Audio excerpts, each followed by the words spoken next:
Okay, we've let the dough rest for, I think it's about 30 minutes. So I've already measured out my 10 grams of salt. I like to use Redmond salt. It doesn't matter what kind of salt you use, just use real salt.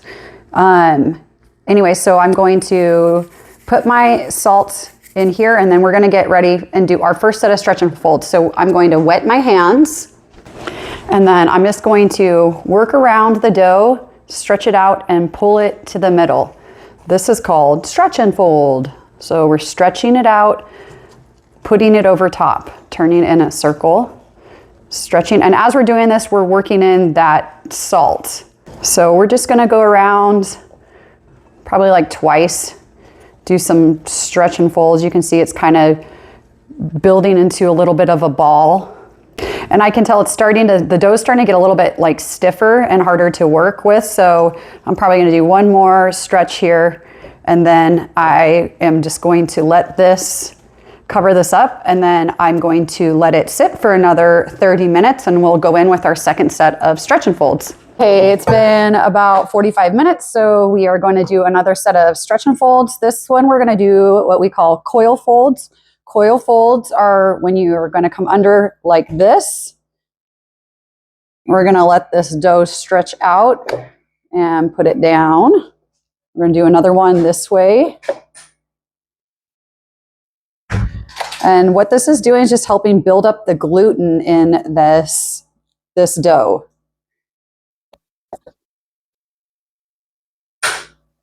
And like I said, you can usually tell because the dough starts to get a little bit stiffer to work with. And then that's when we know that this set of stretch and folds is good. Let's make it into kind of a little ball here and cover it again. Let it sit for 30 to 45 minutes again. And then we will do our last set of stretch and folds. Okay, it's been another 45 minutes, and we are going to do our last set of stretch and folds. Let me wet my hands real quick. I'm gonna do a couple coil folds. These are our coil folds, like this. And then I'm gonna go pick that up through the other side on the middle and place it down.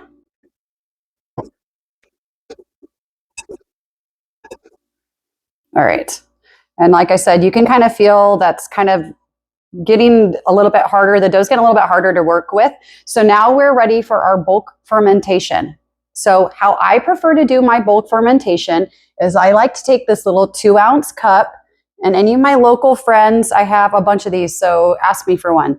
And what I will do is I will measure out, I'll take 40 grams of dough from, all right, hang on, I had to switch scales because that one decided to die. Okay, so I'm gonna take out about 40 grams of dough from this loaf, and I'm gonna put it in this 2-ounce cup over here. Okay, that's 40 exactly. So it's in this cup. I'm gonna kind of push it down so it's covering the bottom completely. And this is a way for us just to test, because what we're looking for in our bulk fermentation is this dough to double. So I'm going to put my lid on this, make this a nice little ball again. And I'm going to stick this right in here with this other dough, and I'm going to cover it up. And then this begins our bulk fermentation. We're done with our stretch and folds. So now we're just going to watch it. Again, how long this is going to take before this is finally fully proofed, it just depends on your environment. Obviously, if you are in a really warm area, it's going to bulk a lot faster. If it's cooler, it's going to take a lot longer. This can take anywhere from 3 hours to 12 hours. So I will show you, once this is done bulk fermentation, what it's supposed to look like. And I'll give you some ideas in case you don't have one of these little cups. That's fine too. It's just you need to start to get used to what the dough is supposed to look like. So I will show you guys that when it's ready and it's time.